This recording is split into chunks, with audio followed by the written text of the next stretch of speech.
After downloading Recovery Manager, log in as an administrator and extract the files.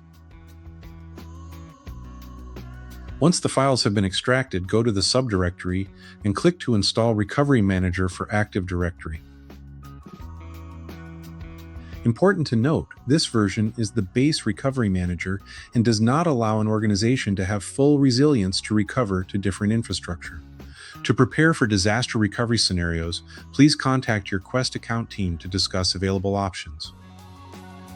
Select License File and configure with Express Edition. The install is now complete. Next, we will create a backup. Open Recovery Manager and create a collection.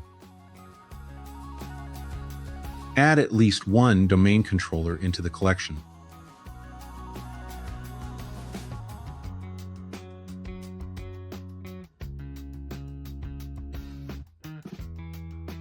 It's recommended to schedule backup intervals prior to migration activities.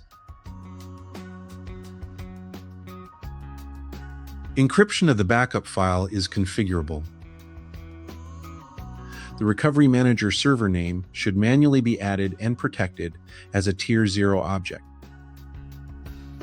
Verify the local storage options. If there is any remote storage, the location of remote storage should also be categorized as Tier 0.